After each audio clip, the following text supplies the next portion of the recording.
नमस्कार दोस्तों, एक बार फिर से बहुत बहुत स्वागत है आप सभी का मेरे YouTube channel AYT India academy पर। दोस्तों, आज की जो वीडियो है, आज की वीडियो रिलेटेड है SOP से रिलेटेड। आज की वीडियो में हम लोग जानेंगे SOP, PCS या OPS किसे कहते हैं, SOP हम कैसे बनाएं, SOP बनाने के क्या फायदे हैं, SOP किस काम आता है। साथ ही साथ हम एक फॉर्मेट देखेंगे एक्सेल के अंदर SOP और PCS का, ताकि आप लोग भी वह फॉर्मेट देख करके SOP का फॉर्मेट तैयार कर सके। तो चलिए फिर ज्यादा वक्त ना गवाते हुए शुरू करते हैं वीडियो को। Let's start. दोस्तों, एसओपीज के बारे में समझने से पहले हमें दो तरीके की अप्रोचेस को समझना जरूरी है कि किसी भी ऑर्गेनाइजेशन के अंदर काम करने के लिए दो तरीके की अप्रोचेस होती है। एक होती है मैन बेस्ड अप्रोच और दूसरी होती है system based approach. Man based approach क्या है कि सब कुछ एक व्यक्ति के हिसाब से या एक से ज्यादा व्यक्तियों के हिसाब से कंपनी के अंदर चल रहा है। राम सिंह ने कह दिया कि ये काम ऐसे होना है, तो वह काम ऐसे ही चल रहा है। अब श्याम सिंह जी आ गए राम सिंह की जगह पर, तो पता चला सारी की सारी चीजें कोलैप्स हो गई, सारी की सारी चीजें बंद हो गई। न डिस्पैचेस जा पा रही है, ना प्रोडक्शन हो पा रही है, न क्वालिटी चेक्स हो रहे हैं, कस्टमर कंप्लेंट्स आ रही है। क्योंकि हमें जो लग रहा था कि ऑर्गेनाइजेशन सिस्टम के तहत चल रही है, वो चल रही थी राम सिंह जी के सिस्टम के तहत।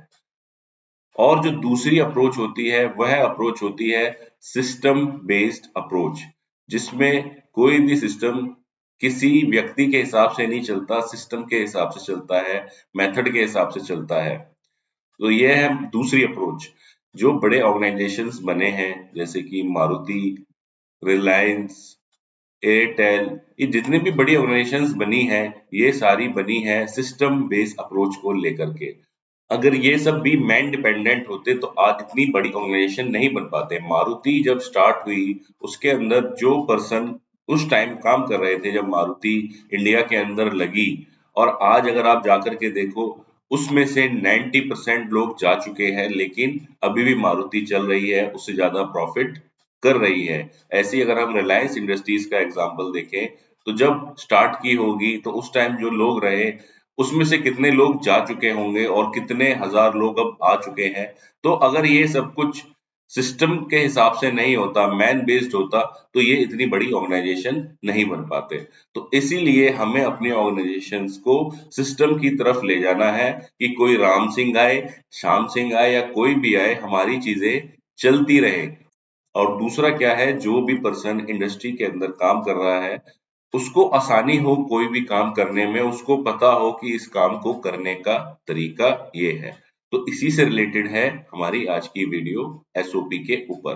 तो सबसे पहले हम जानेंगे एसओपी होता क्या है, एसओपी की फुल फॉर्म क्या है। दोस्तों, एसओपी की फुल फॉर्म होती है स्टैंडर्ड ऑपरेटिंग प्रोसीजर। हिंदी में अगर बात करें, शुद्ध हिंदी में, तो यह हो गई मानक संचालन प्रक्रिया, कि किसी काम को करने की प्रक्रिया जो कि स्टैंडर्डाइज हो।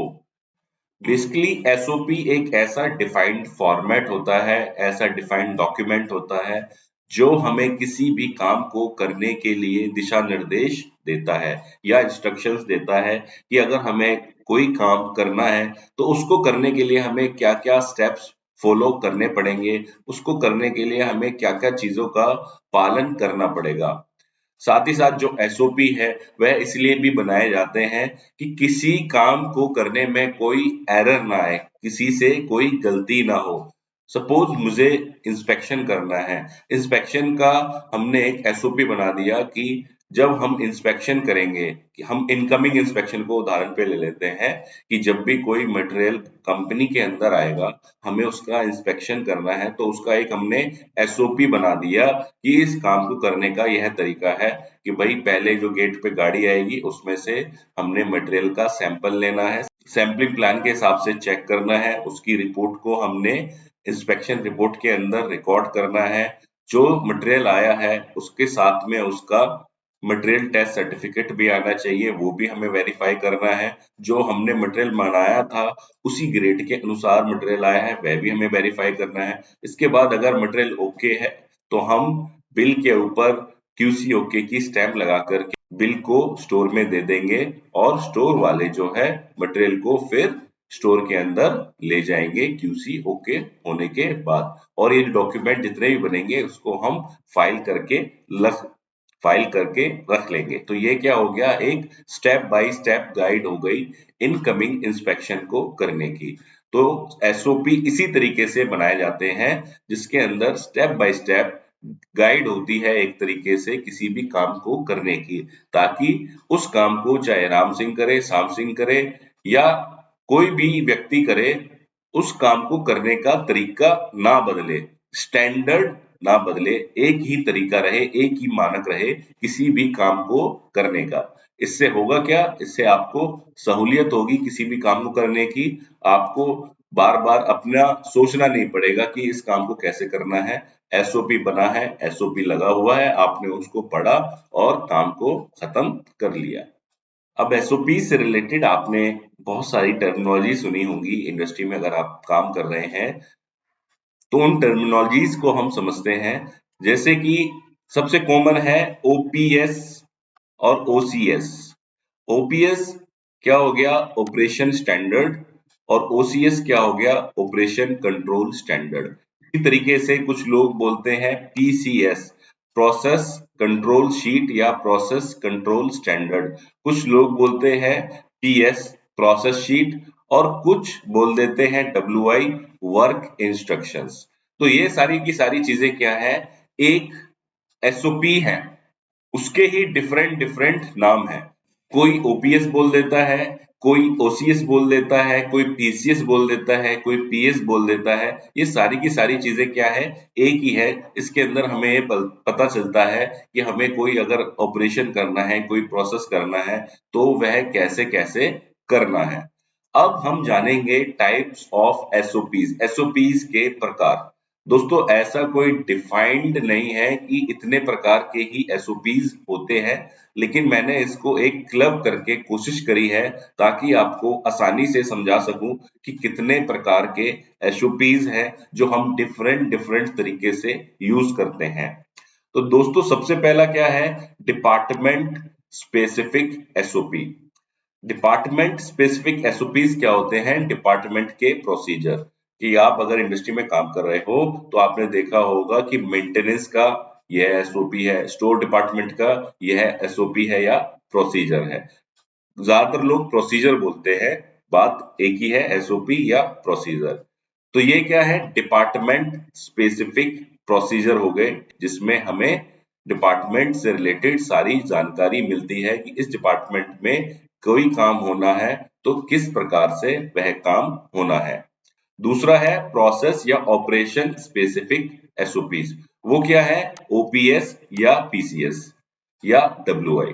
ओपीएस और पीसीएस क्या है, जो हमें किसी एक प्रोसेस के बारे में जानकारी देते हैं कि हमें ये वाला प्रोसेस कैसे करना है। सपोज कि हम कोई पार्ट बना रहे हैं, उसके अंदर 5 प्रोसेस हैं। पहला है ब्लैंकिंग, दूसरा है पंचिंग, तीसरा है बेंडिंग। ठीक है, अगर हम कोई सीएनसी कंपनी के अंदर काम कर रहे हैं तो उसमें क्या हो गया, सीएनसी फर्स्ट है, सीएनसी सेकंड है, वीएमसी फर्स्ट है, वीएमसी सेकंड है। तो ये सारे क्या है, अलग अलग ऑपरेशंस है। तो जो पीसीएस होगा वो किसी एक ऑपरेशन का होगा। और अगर किसी पार्ट के अंदर 5 ऑपरेशंस हैं तो हम कितने पीसीएस बनाएंगे, 5 पीसीएस बनाएंगे। इसी प्रकार से डब्ल्यूआईबी होती है। डब्ल्यूआईबी क्या होती है, प्रोसेस स्पेसिफिक होती है कि भाई इनकमिंग इंस्पेक्शन करने की क्या डब्ल्यूआई है, इन प्रोसेस इंस्पेक्शन करने की क्या डब्ल्यूआई है, मशीन ऑपरेशन की क्या डब्ल्यूआई है। ठीक है, तो ये क्या है, प्रोसेस या ऑपरेशन स्पेसिफिक एसओपीज। तीसरा आ जाता है प्रोडक्ट स्पेसिफिक। प्रोडक्ट स्पेसिफिक क्या होगा, जैसे कि ऊपर हमने समझा प्रोसेस या ऑपरेशन स्पेसिफिक। तो ये जो दो डॉक्यूमेंट थे ओपीएस और डब्ल्यूआई, ये क्या है, प्रोसेस स्पेसिफिक भी हो सकते हैं और ये क्या है, प्रोडक्ट स्पेसिफिक भी हो सकते हैं कि पूरे के पूरे प्रोडक्ट का, कि हमारा जो प्रोडक्ट है एक बारी में ही कंप्लीट हो रहा है, एक बारी में ही सब कुछ चीजें हो रही हैं, तो हम उसका एक कंबाइंड ओपीएस या पीसीएस भी बना सकते हैं और कंबाइंड डब्ल्यूआई भी बना सकते हैं। तीसरा है हमारा मशीन या station specific SOPs. Station specific या मशीन स्पेसिफिक एसओपीज में हम क्या बनाएंगे, डब्ल्यूआईज बनाएंगे, वर्क इंस्ट्रक्शंस बनाएंगे कि इस मशीन को चलाने का क्या तरीका है, इस मशीन को सेटअप करने का क्या तरीका है, इस मशीन पे हम सेटिंग कैसे लगाएंगे, इस मशीन में अगर कोई दिक्कत आ जाती है तो ट्रबल शूटिंग कैसे करनी है। इसके बाद है पांचवी category generic, common to all. तो हम कुछ कॉमन एसओपीज भी बना सकते हैं, अगेन वो भी ओपीएस हो सकता है, पीसीएस हो सकता है, डब्ल्यूआई भी हो सकती है, कि हमने एक ऐसी डब्ल्यूआई बना दी जो हर डिपार्टमेंट में काम आ सकती है, हर डिपार्टमेंट के लिए कॉमन डब्ल्यूआई हो गई, कि भाई रिजेक्शन पार्ट हैंडलिंग की एक डब्ल्यूआई बना दी हमने कि रिजेक्शन पार्ट को ऐसे हैंडल करना है, तो वो क्या हो गया, हमारा कॉमन एसओपी हो गया। तो कितनी कैटेगरी समझी हमने, एक पहला डिपार्टमेंट स्पेसिफिक, दूसरा प्रोसेस या ऑपरेशन स्पेसिफिक, तीसरा प्रोडक्ट स्पेसिफिक, चौथा मशीन या स्टेशन स्पेसिफिक, और पांचवा जेनरिक या कॉमन टू ऑल ऑपरेशंस या ऑल मशीन्स या ऑल प्रोडक्ट्स। तो ये बेसिकली 5 कैटेगरीज है एसओपीज की जो किसी भी इंडस्ट्री के अंदर इस्तेमाल में लाई जाती है।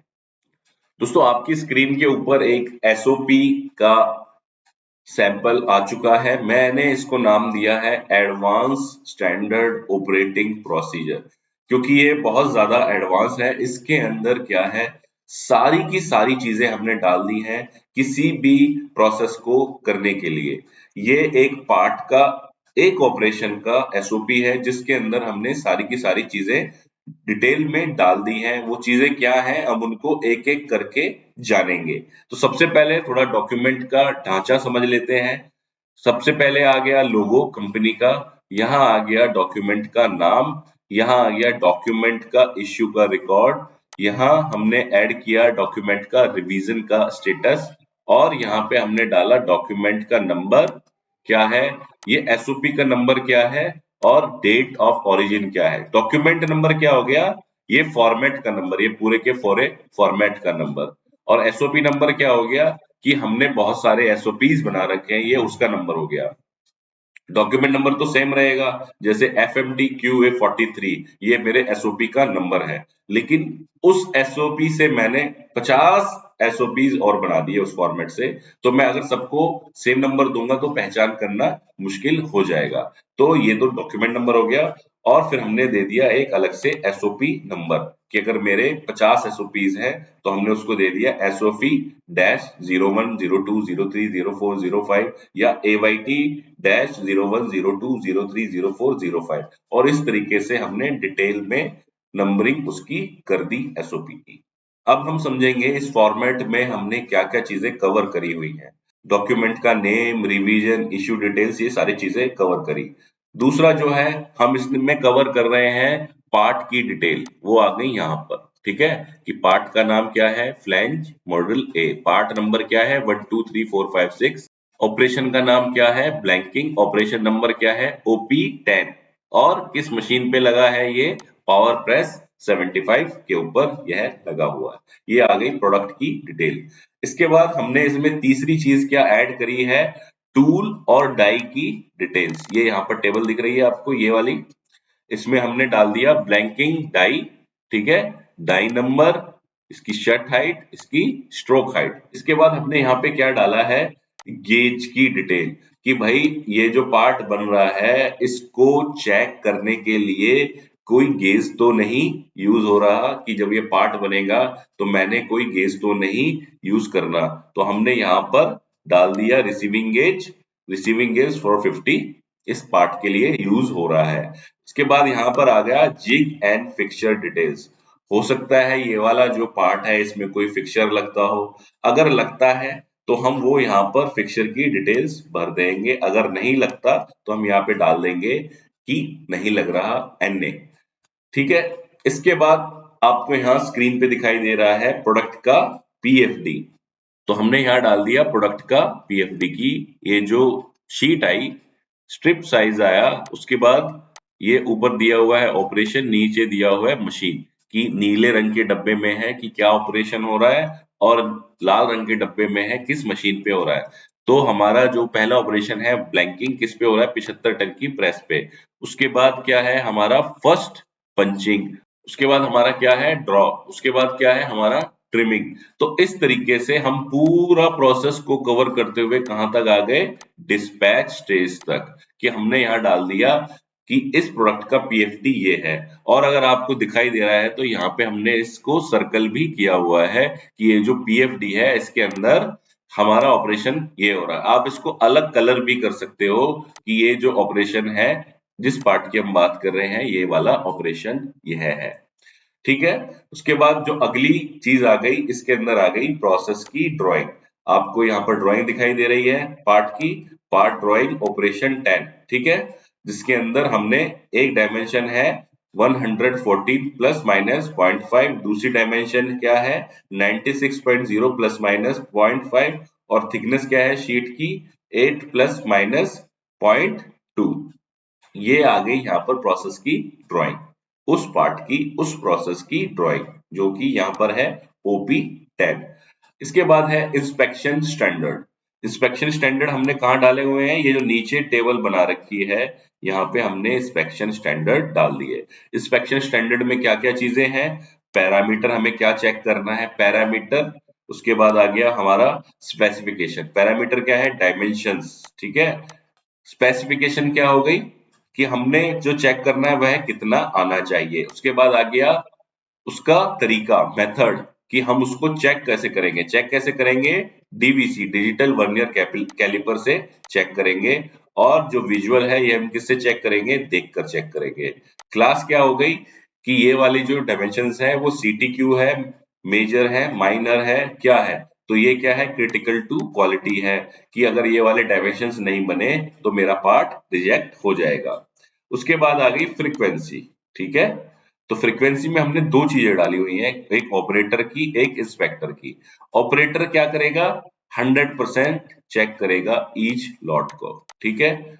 और इसमें क्या करेगा जो इंस्पेक्टर है वो दो पीस चेक करेगा, कब करेगा एवरी 4 आवर, ठीक है। और यहाँ पे आ गया कंट्रोल कि ये रिकॉर्ड किस में करेंगे, ये सारा डेटा FQA23 के अंदर हम ये सारी इंफॉर्मेशन रिकॉर्ड करेंगे, ठीक है। इसके बाद आ जाते हैं हमारे इंस्ट्रक्शंस। इंस्ट्रक्शंस क्या क्या है हमारे, work instruction, safety instruction, special instructions. तो वर्क इंस्ट्रक्शन हमने कहाँ डाल दिए, यहाँ डाल दिए। इस पार्ट को बनाने के लिए क्या करना है, सबसे पहले मशीन को चालू व बंद करते समय साफ करें तथा उचित मात्रा में तेल ग्रीस डालें, मशीन की क्लिक शीट का पालन करें, मशीन चलाने से पहले मशीन साफ करें, मशीन में कोई असामान्य आवाज नहीं होनी चाहिए, पहला पीस सुपरवाइजर या क्वालिटी इंस्पेक्टर से चेक कराएं, अगर पीस सही है तो उसकी क्वालिटी इंस्पेक्टर से साइन कराकर मशीन पर लगी प्लेट पर रखें, हर 30 मिनट के बाद पीस को देखकर चेक करें ब्लैक आउट तो नहीं कट रहा, ब्लैंक आउट या किसी प्रकार के खराब पीस को लाल बिन में ही डालें, ब्लैंक में बर नहीं होनी चाहिए। ये हो गए हमारे कार्य निर्देश, वर्क इंस्ट्रक्शंस, ठीक है। इसके बाद हमने दिए हैं सेफ्टी इंस्ट्रक्शंस की सुरक्षा से रिलेटेड हमें किस किस चीज का ध्यान रखना है इस पार्ट को बनाते हुए मशीन के ऊपर। वो क्या क्या है कि मशीन चलाने से पहले दस्ताने पहने, मशीन का स्टार्टर चेक करें, ढीले कपड़े ना पहने, चेक करें मशीन में कोई अनावश्यक आवाज तो नहीं। उससे क्या होगा, अनावश्यक आवाज से क्या हो सकता है, कोई पार्ट हमारा ढीला हो सकता है, वो खुल के गिर सकता है। पास वाले अग्नि शमन यंत्र की कैलिब्रेशन की तारीख देखें, मशीन की पेडल की जांच करें और सेटिंग्स बदलते समय मेन जो है ऑफ कर दें। कई बार क्या दुर्घटना हो जाती है कि मशीन चल रही है, मशीन चलते चलते हमने सेटिंग लगाने लग गए, डाई बांधने लगे, बेसिकली डाई वगैरह बांधने लगे और मशीन का कुछ बटन वटन दबा और एक्सीडेंट हो गया बहुत खतरनाक वाला। उसमें क्या होता है स्टॉपर भी लगाना होता है हमें डाई के नीचे कि मशीन नीचे ना आ जाए, साथ में उसका मेन भी ऑफ रहना चाहिए। इसके बाद है स्पेशल इंस्ट्रक्शन, कोई आप अलग से जानकारी देना चाहते हो तो वो क्या है कि पीस में बर वाला हिस्सा नीचे की तरफ हो, पीस में डेंट या क्रैक नहीं होने चाहिए, काम करते समय सफाई तथा सुरक्षा का ध्यान रखें और सही पीस को बिन में तरीके से लगाएं। के बाद आ गया मेकर एंड चेकर साइंस। उसमें क्या हो गया कि भाई ये किसने बनाया एसओपी, ये अप्रूव किसने किया, चेक किसने किया। तो इस तरीके से आप भी एसओपी या पीसीएस बना सकते हो किसी पार्ट का। मैंने सारी की सारी जानकारी यहाँ पर देख दी है, आपको यहाँ से मिल जाएगी। मैंने इन डिटेल सारी की सारी चीजें जीरो टू एंड आपको समझा दी है कि एसओपी कैसे बनाना है, उसके अंदर क्या क्या चीजें कवर करनी है। फिर भी आपको अगर यह फॉर्मेट रेडी टू यूज चाहिए तो हमारी जो ऐप है AYT इंडिया अकेडमी ऐप, उसके ऊपर आप जा सकते हो। वहां पे आपको एसओपी पीसीएस के नाम से एक कोर्स मिलेगा, वो आप परचेज कर सकते हो, जिसके अंदर आपको यह फॉर्मेट एक्सेल के अंदर मिल जाएगा और वहां से आप इसको डाउनलोड कर करके अपने लिए इस्तेमाल में ला सकते हो। और दोस्तों सिर्फ इतना ही नहीं, इसके अलावा भी हमने बहुत सारे कोर्सेज हैं जो अपनी ऐप के ऊपर डाले हुए हैं, जिसमें फोरम चेंज है, आईएसओ के फॉर्मेट्स हैं, डीपीआर का फॉर्मेट है, ओई के साथ मेंटेनेंस के फॉर्मेट है, स्टोर का कोर्स है, पूरा का पूरा स्टोर परचेज डिपार्टमेंट के फॉर्मेट आपको मिल जाएंगे। एसओपी जो मैंने अभी आपको बताया, इसका डॉक्यूमेंट आपको रेडी टू यूज मिल जाएगा। 5S का चैंपियन कोर्स है, जिसके अंदर आपको 5S के सारे डॉक्यूमेंट्स फॉर्मेट्स मिलेंगे, पीपीटी मिलेगी, वीडियोस मिलेंगी ट्रेनिंग की, वो भी आप यहाँ से कर सकते हो। इसके अलावा क्वालिटी एनपीडी डिपार्टमेंट के डॉक्यूमेंट्स आपको यहाँ रेडी टू यूज मिल जाएंगे।